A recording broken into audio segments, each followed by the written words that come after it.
Who is the biggest name in college football right now? Very, very broad question. I'm not just talking players or just coaches. You can go anywhere you want to. I was thinking about this, and I put like 10 names down just back to back to back. This is not an exhaustive list, and I guarantee the comment section is going to be lit up on this. Mike Norvell is one of the biggest names in college football to me. Mike Norvell, especially this upcoming year, they've got a chance at Florida State to cement that program as being back at the head table. Just say that out loud for a second. Not if you're a Cane or a Gator, but elsewhere. Say it out loud. Florida State being back at the head table of college football. It is my opinion, based on random straw polling of the college football public, that there's still a sizable chunk of folks out there who think last year was a good story, and Mike Norvell had a nice story down there, but they don't think Florida State's arrived. And that's okay. That's okay, because it's been a little while. They've got a chance, led by that man, Mike Norvell, to make sure everyone understands. Like, there's no doubt. You don't leave it in the hands of a committee. They got a shot this year to make sure everyone understands, no, we're here to stay. When you mention Georgia, when you mention Ohio State, when you mention these other big boys, you're not going too far down that list before you also mention Florida State University, not in a given year, but for the foreseeable future. He's got a shot to make sure that that's the case. So he's a big name. I think Quinn Ewers at Texas, quarterback, is one of the biggest names in the sport right now, and it's his time. This dude skipped his senior year of high school, goes to Ohio State for what in baseball terms would be referred to as a cup of coffee, and then he goes to Texas, and then he's the starting quarterback at Texas, has some injury concern, gets him to the playoff last year, and now if you were to write the movie, this would be the year where he comes back and Texas wins it all. Texas wins the national championship in their first year in the SEC. Well, sometimes that stuff happens. Sometimes it really goes down like that. What if it happened that way? He's the one who would be the trigger man behind it happening. If that happened, he'd be a legend. And, of course, that fortifies his draft stock. So you got the individual story there. But also it solidifies Steve Sarkisian as one of the premier coaches in this sport, doing, frankly, in that scenario, what many of you think he and they can't do. More on that later. Texas has the third best odds to win that title you say they can't win this year, by the way. And so it would also solidify that Texas is back. Because I know that there is a sizable contingent out there that don't believe you can be great unless you've won a national championship. Now, I don't care if you're a women's basketball player or if you're a college football team. Can't. What if they won? Man, what if she won? So, if Texas, led by Quinn Ewers, wins it all this year, we don't have that debate anymore. Tony Petitti, the Big Ten commissioner, Greg Sankey, the SEC commissioner, they absolutely belong in this conversation because you're talking about two guys there that, for better or for worse, are at the forefront of redefining and reshaping the landscape of not only college football, but college athletics. Do you understand that the Arizona swim and dive team will somehow, some way, have their future dictated by these two guys? Don't even ask me to explain the ripple effect, pool terminology. Don't ask me to explain how that would happen, because it is very much butterfly effect, like college football version or college athletics version. But those two will be in the spotlight for the foreseeable future, but especially this year, maybe even this week. I mean, those folks are meeting about a lot of very, very heavy things this week. What about D'Anton Lynn? You know who that is? I don't think a lot of you know who that is right now. D'Anton Lynn was the DC at UCLA last year, and now he just went across town to USC. This is a very important name.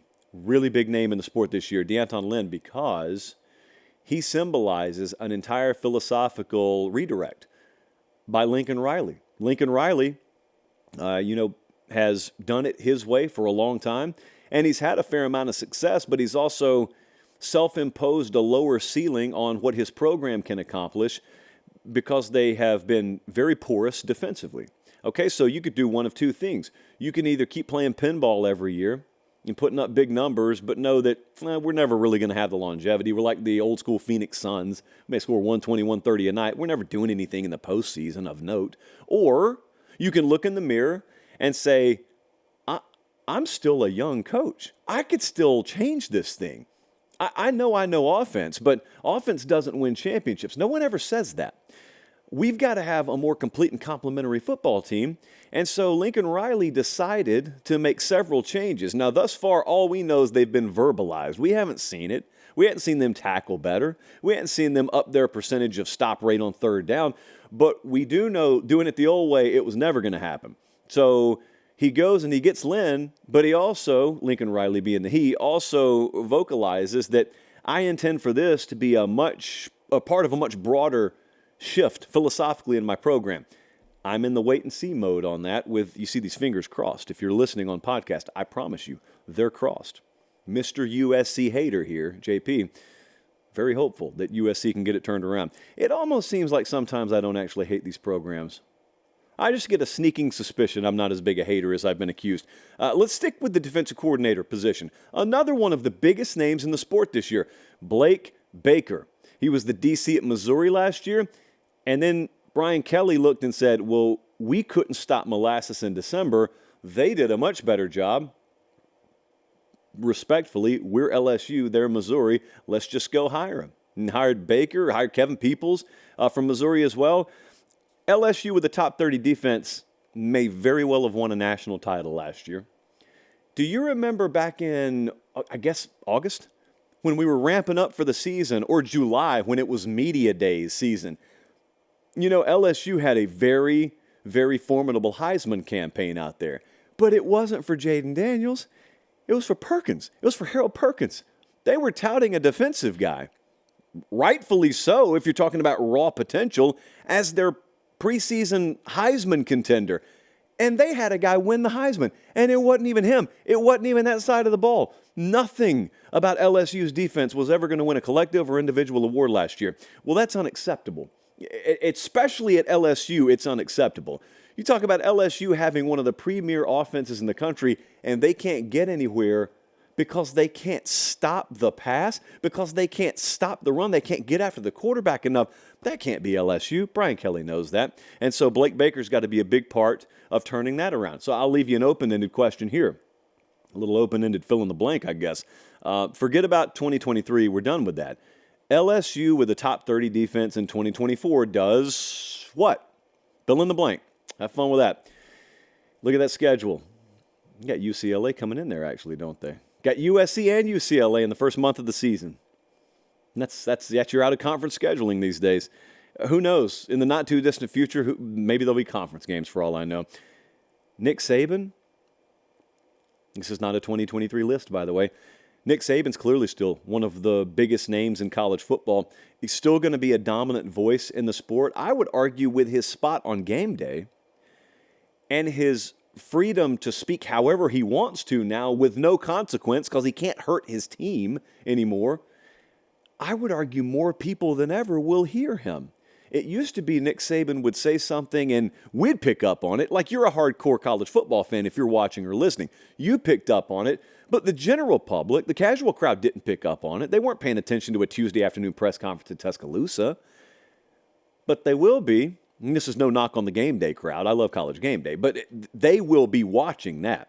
And the way that ESPN makes sure that that show and its contents are distributed worldwide, I think Saban, especially in his most candid moments, will be heard now more than he ever has before. And he'll have more freedom to speak on bigger issues. He'll have more freedom to speak on more teams. I mean, when were you going to hear? Think about if Saban was retired last year.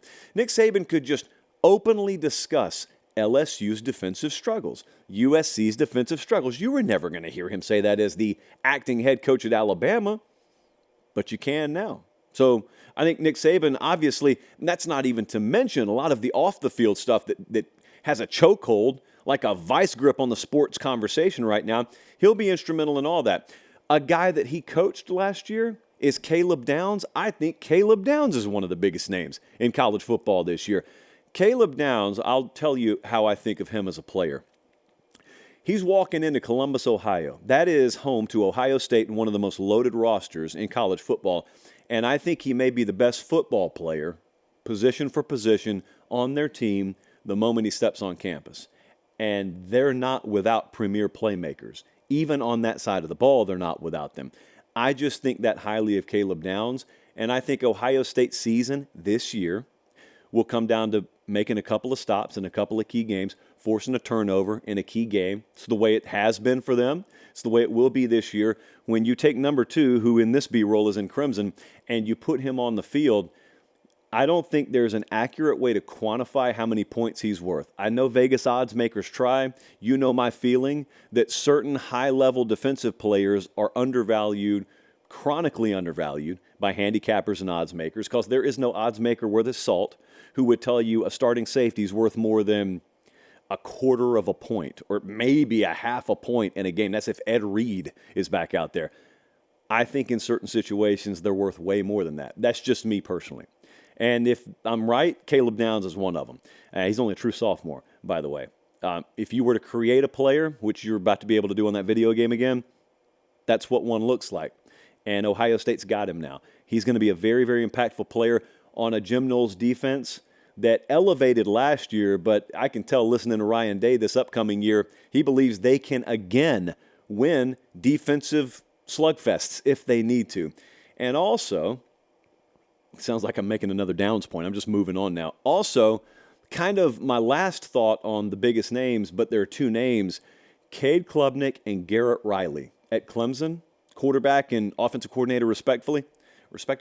I do respect them as well. These are huge names in college football this year because you got a question lingering right now in both the ACC collectively and Clemson specifically about whether this is FSU's conference now or whether last year was, sort of a blip on the radar screen, but maybe Clemson can still restore order, or maybe, just maybe, their time has come and passed. These are all open-ended as well. We don't know.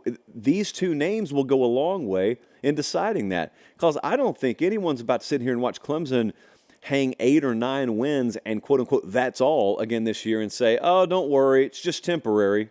I wouldn't. I probably wouldn't feel that way.